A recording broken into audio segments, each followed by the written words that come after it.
Hi everybody, I have just finished a few moments ago my final iteration of my art garment for the Australian Wearable Art Festival. This is my garment called Wedding Gown for a Woman to Marry Her Garden. Oop, I've got a bit of fluff there, I'm getting rid of that. Now, tomorrow I have to actually set off to the Sunshine Coast, as today is Wednesday, and Friday will be the day that the first parade kicks off on the Gold Coast, the 11th and 12th of August, Friday and Saturday. So I was inspired. I suddenly had this mad idea yesterday that I wanted to make a veil. So this has been done today.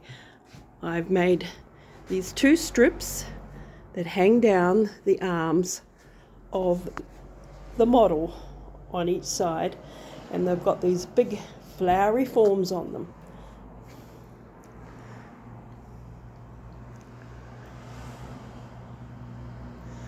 That's the headdress.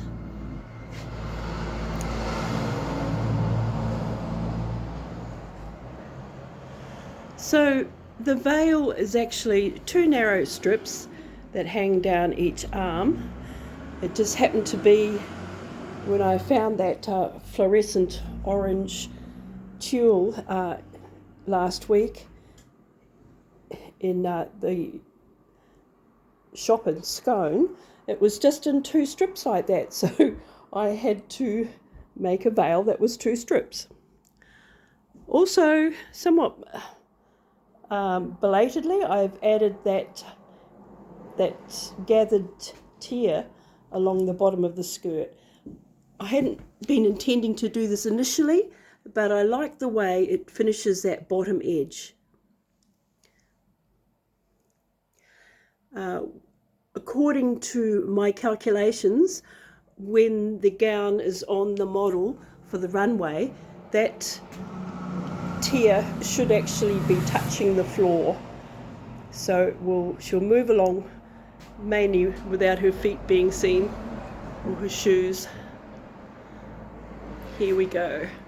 Oh, I just have this necklace on here at the moment. This necklace I intend to give to my model this weekend to thank her for modelling my garment for me. This is a beaded bead that I've made, and some little glass beads and crystals.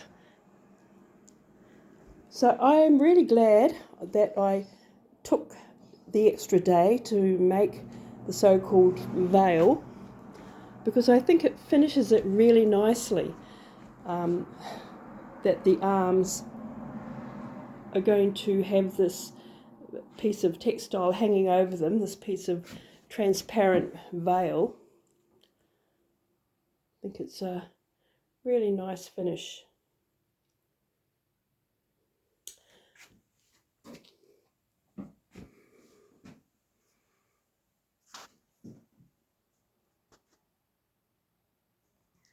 Oh, is that a wicked piece of thread there?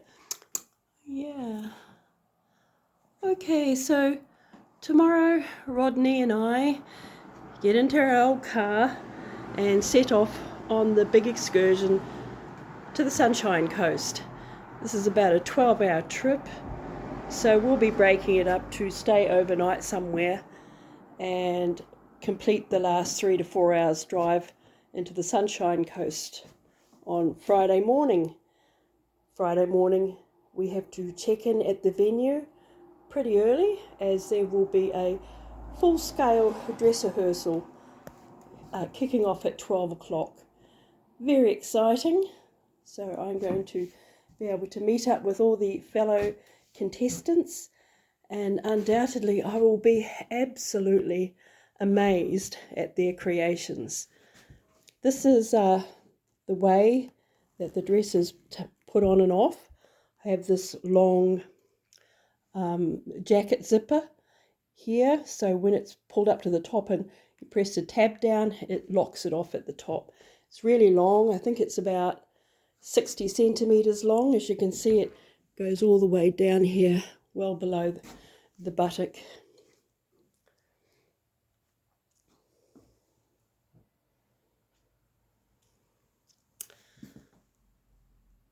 Yeah, so those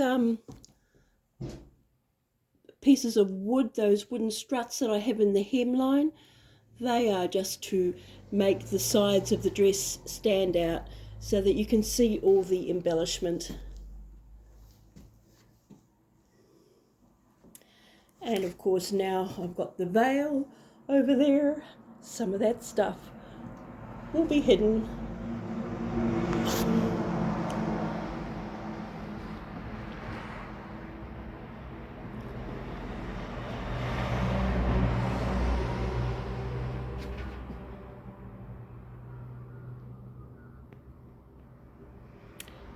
Yeah, so the gown, of course, was inspired by my home garden. I'm a very enthusiastic gardener, although my my enthusiasm is probably greater than what I've been able to achieve in the garden.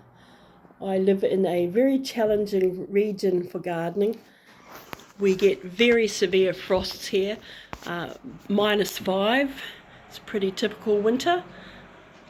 And then we often get over 40 degrees in summertime, and that is a massive range of temperature for many plants.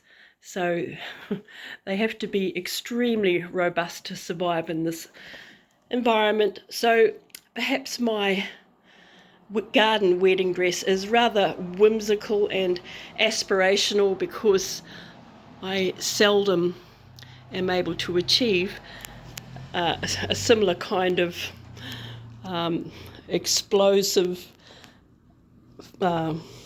colour display in my natural real garden.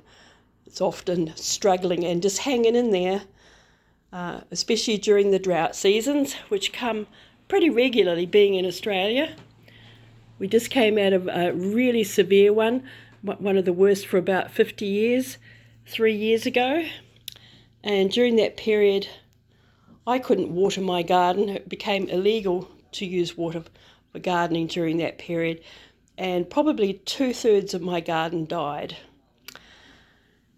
3 years ago, in 2020, the drought broke and my garden's come back, and I've done as much work as I can to restore it. But it really is a struggle, and we seem to be entering into another El Nino this year. So I anticipate a big struggle to keep my garden surviving this year, 2023. Okay, so this is a really kind of close look at the dress, because this will probably be the last video I take of it. This artwork has been sold. It's going to a collector in San Francisco. So when I come back from the Sunshine Coast early next week, it goes into a big box and gets shipped across the world. Yeah. So I think that's been a fairly close look at the detail. It's applique, embroidered, beaded. I've had a marvellous time making this outfit, apart from that period of 7 weeks when I was cancelled from the Wearable Art Festival for having my wicked, terrible opinion that men cannot turn into women. Wow. Apparently that very commonplace belief makes me a hateful, bigoted person. Anyway, I'm very glad that after some perseverance, the organisers of the Wearable Art Festival decided to reinstate me, and I really hope that some of the people who see this video today might get to see the genuine thing walking down the runway in the next day or two. Okay, people, this is going to be the last shot up here. Goodbye.